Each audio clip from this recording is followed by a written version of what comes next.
Isn't this awesome? I've been attending Night to Honor Israel for probably 5 to 6 years now and have been serving on the board. My name is Mark Gehrke. I am pastor at Faith Lutheran Church in Moline and proud to be here tonight with you. I also have an opportunity to introduce to you Jessica Marzucco. Okay, and I got a chance to visit with her a little bit before our gathering started. Jessica works with Christians United for Israel, or CUFI, as some of us say, with the campus outreach in the American universities and colleges throughout the United States, as well as she also works with CUFI's national office, where she helps create resources and programming for the students on those campuses. Jessica has studied theology at Regent University, where she founded a CUFI on-campus chapter and led a life group and Bible study. She has been to Israel several times and speaks throughout the United States. But I also found out something interesting about her. I asked her, tell me something that maybe someone doesn't know. And she shared with me that she enjoys sculpting and spoken word poetry. So with that, I would like to introduce Jessica Marzucco. Glad to have you with us.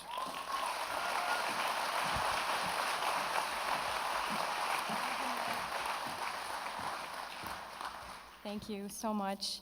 I am so thrilled to be here tonight, and I'm so excited to see so many people at this Night to Honor Israel. And I also want to thank everyone who's put in so much work to make this night possible. As Mark said, I am the Western Campus Field Organizer for CUFI on campus. I visit campuses, I speak to students, I help educate. And CUFI on campus is very near and dear to my heart, not only because I get to work with incredible students, but because I was a CUFI on campus student myself. Growing up, I came from a very pro-Israel home where we prayed for the Prime Minister of Israel as much as we prayed for our own president. And before I went to college, I had an opportunity to visit Israel for the first time. And it was a very moving and emotional experience for me. As a theology major, the people in the Bible were as near to me and dear to me as old friends. And seeing the same horizons that King David saw and that Jesus saw was a very moving experience. And I remember the first time I saw Jerusalem, I was humbled to be in a place where for 2,000 years, the Jewish people on every Passover Seder say, next year in Jerusalem. And here I was, standing in a place that they never got to see, including 6 million who were killed in the Holocaust. But on my campus, I was known as the girl who loved Israel. I had the Israeli flag up in my dorm room, and I spoke about Israel in my public speaking classes, and whenever I got a chance to talk about this incredible people in this incredible country. And CUFI delivered a packet to my school, asking the school to give it to someone who would be interested in starting a chapter. So it was delivered to my room, and I read it, and it said they wanted me to be a president of some group, and I was like, I can't do that. But God pressed it on my heart to stand up and speak out for such a time as this. And I established that chapter, and it is still running strong. And a year ago, I came on staff with Christians United for Israel, and I was visiting my campuses in California. I wanted to see if I was equipped to handle what my students are facing on very anti-Semitic, anti-Israel campuses. So when I was in LA, my trip happened to overlap the UCLA divestment hearing. A divestment hearing is when people put a bill in front of the student government asking the student government to divest from any companies related to Israel. It is very biased, It's demonizing of Israel, and it's based on a BDS campaign, boycotts, divestments, and sanctions. To boycott Israel, divest from them, and sanction them is an attempt to isolate Israel politically, culturally, economically, and make them look like an international outcast, and thereby preventing them from creating the coalitions that they need to be strong. I entered the Ackerman Building Ballroom on the campus of UCLA. I would say it's a little bit bigger than this sanctuary. And there were 2 columns of students in line waiting to give a 2-minute presentation before the student body government lined up in rows at the beginning of the room. I showed up at 7 o'clock just to observe, but by 7:30, and after hearing lie after lie after lie about Israel from so many different student organizations, I was compelled to get in line at 7:30 and wait until 1:30 in the morning to give my own 2-minute defense of Israel. And during those 5 hours, I waited to hear some group stand up and say, I'm a Christian and I'm here to support Israel. But for 5 hours, I was disappointed. What I did hear was group after group who had their own personal narrative hijacked by a propaganda machine training them to hate Israel. I heard Native American students stand up and say, I am for divesting from Israel because Israel stole the land from an indigenous people. And I started talking to the people in line with me, and I said, the Jews are the indigenous people to the land. They've had a continuous presence there for thousands of years, and the Native Americans have more in common with the Jewish people than they have been led to believe. I listened to the LGBT community stand up and say, I want this campus to divest from Israel. And I was telling the people in line with me, the LGBT community is persecuted all over the Middle East, but in a liberal democracy like Israel, they're free to live out their life in peace and safety. The African American community got up and was quoting Martin Luther King, who is, on record, a Zionist and a lover of Israel, and said that Israel oppresses minorities. In the neighboring countries around Israel, women are not allowed to drive. Minorities are second-class citizens called dhimmis, and they have to pay a tax. You can't seek higher education if you're a woman in surrounding nations, and an Arab has a better quality of life in Israel than anywhere else in the Middle East. And no matter of religion or gender, you can go as far and as high as you want to in Israel. But for 5 hours, I heard lie after lie after lie after lie. And I watched my friends from Israel over in the corner, an Israeli soldier holding his head, as someone said, an Israeli soldier can come up to you and shoot you in the face whenever they want. Unbelievable lies. So when I got up to the microphone, I said, I support human rights, I support democracy, and that is why I support Israel and I'm against this bill. I said the true enemy of Israel is the terrorist organization Hamas, who is supporting honor killings, who will not let the Palestinian Arabs make peace with Israel. In the Hamas charter, they call for the complete annihilation of every Jew in Israel. How are you supposed to negotiate with someone like that? Meet them halfway? There's not much you can say in 2 minutes, but I did my best. And when I walked away, the Jewish students in the room thanked me for speaking up, and they asked me, are you alone? And I had to say, yes, I was alone. But I wish there were 10, 30, 40 Christians in that room speaking up for Israel.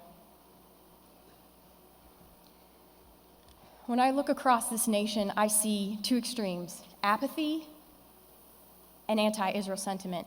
On my campus, it was apathy. People would say, I support Israel like I support Great Britain. They're our ally. But when you look at the anti-Israel hatred on these campuses, it's mind-boggling. The word anti-Israel is a part of our vocabulary. Yet right now in the Middle East, Christians are being butchered, yet you don't hear the word anti-Iran, you don't hear anti-Iraq, you don't hear anti-Saudi Arabia, but anti-Israel is a part of our vocabulary. I find that a little disturbing. And when people say that being anti-Israel is not being anti-Semitic, then why is a Jew in France being beaten up if you disagree with the politics of a country in the Middle East? Why are students in America afraid to wear their kippah on campus? Because they're afraid of anti-Semitic violence. Right now, my students are joining with the Jewish students on their campus, and they're facing hatred and pushback. I have students in the Bible Belt in Tennessee that are being spit on when they table with an Israeli flag. I have a student in Arizona who had rocks thrown at her as she tabled advertising for a pro-Israel event. I've had students who've had their posters defaced with swastikas. In our country, it's sad to admit, but when you have an anti-Israel narrative being pushed strongly on campus, whoever gets there first wins. If they see a mock die-in of atrocities that never take place being acted out, and a student never hears about Israel, doesn't think about Israel, and they see this is what they're going to believe. But CUFI on campus is getting there, creating the conversation, creating the narrative, creating the dialogue. And I want to thank you if you have ever supported CUFI on campus. From your homes, from your towns, you are helping change the narrative about Israel on campuses all over this nation. Thank you so much. We have so many students who are brave and who are courageous. That night at UCLA, all I did was show up and I spoke the truth. We need Christians just like every one of you here tonight who will show up and make your voice heard. And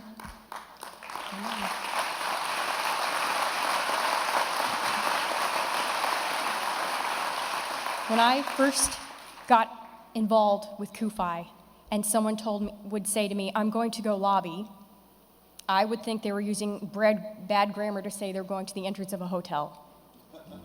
I had never heard of lobbying. But with CUFI on campus, we train our students to be articulate and to speak out and to be brave and to be bold and know that their voice can be heard and they can make an impact on their student body government. They can create bills to say we are going to do a preemptive BDS resolution to say we stand with Israel. These campuses groups stand with Israel. Because we know the truth, we can speak out. The last time I was in Israel, I grabbed a taxi in Tel Aviv. I'm going to end with this story. And the taxi driver asked me why I was in Israel. I told him I was with an advocacy training group, and we brought our students to Sderot the day before, and we saw the elementary school. I put my hand on the gash in the concrete block where just days before a rocket hit an elementary school. I said we saw the playgrounds where they have bomb shelters in the shape of a caterpillar, painted in bright colors for the sake of the children, because there's a generation in Sderot called the generation of Qassam that stutter and wet the bed because of post-traumatic stress disorder. And I'll never forget his response, because I think he thought I was going to say I was vacationing, doing the whole Dead Sea mud thing, because he looked at me in the rearview mirror, gripped the steering wheel, and he said, "You believe us? You believe us? You believe us?" And I said, yes, and not only do I believe you, there's 1.8 million Christians in America who believe you and are speaking out against the lies, the anti-Semitism, and the propaganda trying to demonize Israel and the Jewish people. And we will never again be silent. We will never again leave a deafening silence as the Jewish people are persecuted and demonized. I want to thank you for showing up. And I want to encourage you to be strong and be courageous, because your God is with you. Thank you.